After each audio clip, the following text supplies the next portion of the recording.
ورحمة الله وبركاته. الحمد لله الذي كفى والصلاة والسلام على رسوله المصطفى. أما بعد فقد قال الله تعالى في القرآن المجيد: إن الذين فتنوا المؤمنين والمؤمنات ثم لم يتوبوا فلهم عذاب جهنم ولهم عذاب الحريق. باتوں سے بھی بدلی ہے کسی قوم کی تقدیر، باتوں سے بھی بدلی ہے کسی قوم کی تقدیر، بجلی کے چمکنے سے اندھیرے نہیں جاتے۔ عزیز ساتھیوں، اللہ رب العزت نے قرآن کو ہدایت نامہ بنا کر نازل فرمایا اور حضور صلی اللہ علیہ وسلم کو بھی مبعوث فرمایا کہ لوگوں کو دین کی طرف بلائیں اور ہمیں سہنے کی دعوت دیں اور لوگوں کو صحیح راستہ دکھائیں۔ صحابہ کرام رضی اللہ تعالیٰ نے آپ کی باتوں کو تسلیم کیا اور آپ کی ہدایت پر عمل کرتے چلے گئے۔ اللہ نے ان کے ساتھ نصرت اور آسانی کو شامل کیا اور ان کا یہ دین محنت و مشقت کے بعد ملا۔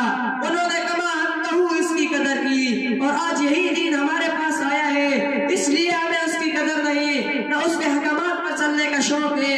ہم نماز، روزہ، زکوٰۃ اور دوسری دینی امور سے دور اور بے بہرا ہے اور ناشنا ہے۔ دوستو، اس لیے مسلمانوں پر حالات آتے ہیں۔ قرآن نے ہر قدم پر انسانیت اور مسلمانوں کے رہبری کی ہے، مگر ہم اس سے دور اور غیر کا خوف دل میں بسائے ہوئے ہیں اور خدا کا خوف ہمارے دل سے نکلا ہوا ہے۔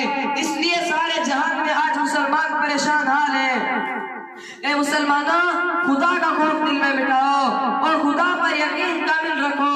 نماز اور صبر کے ذریعے خدا سے مدد طلب کرو، یہ دو بڑے ہتھیار ہیں۔ مسلمانوں کے لیے قرآن اعلان کرتا ہے: یا ایھا الذین آمنوا استعینوا بالصبر والصلاۃ، اور ہر وقت خدا کی یاد میں لگے رہو، اطمینان قلب حاصل ہوگا۔ آج ہر مسلمان کی زندگی پریشان نظر آتی ہے کیونکہ مسلمان خدا کو بھول چکا ہے اور اس کی یاد سے دور ہو چکا ہے۔ قرآن اعلان کرتا ہے: فاذکرونی اذکرکم واشکروا لی ولا تکفرون، کہ مجھے یاد کرتے رہو اور میرا شکر ادا کرتے رہو، نافرمانی نہ کرو۔ جہاں کہیں بھی ہو، خدا کی یاد سے دل تازہ رکھو اور معاشرہ کی اصلاح کی فکر کرو اور گناہوں سے اجتناب کرو، ورنہ یہ دین کسی کا محتاج نہیں ہے۔ اگر ہم اس دین پر نہیں چلیں گے یا اس کے احکامات کو نہیں بجا لائیں گے تو خدا تعالیٰ دوسری قوم کو پیدا کر دیں گے جو تم سے بہتر ہوگی۔ وَإِن تَتَوَلَّوْا يَسْتَبْدِلْ قَوْمًا غَيْرَكُمْ ثُمَّ لَا يَكُونُوا أَمْثَالَكُمْ، اور خدا تعالیٰ کسی قوم کو اس وقت تک نہیں بدلتا جب تک کہ وہ قوم خود اپنے آپ کو نہ بدلے۔ إِنَّ اللَّهَ لَا يُغَيِّرُ مَا بِقَوْمٍ حَتَّى يُغَيِّرُوا مَا بِأَنفُسِهِمْ، لہذا اپنے ایمان کو مضبوط بناؤ اور اپنے ایمان پر جمے رہو۔ نماز اور صبر کے ذریعے خدا سے مدد طلب کرو اور استغفار کرتے رہو۔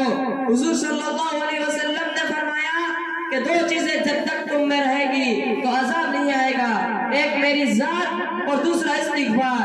آج حضور صلی اللہ علیہ وسلم تو نہیں رہے مگر استغفار تو باقی ہے، لہذا استغفار کی کثرت رکھا کرو اور خدا سے دعائیں کرو اور توبہ کرو اور اپنے برے اعمال اور خدا کی طرف رجوع کرو، پھر دیکھو ان حالات اور پریشانیوں سے کیسے چھٹکارا ملتا ہے۔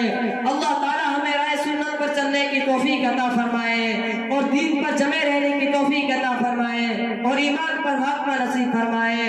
اللہ تعالیٰ کسی قوم کو اس وقت تک نہیں بدلتا جب تک کہ وہ قوم خود اپنے آپ کو نہ بدلے۔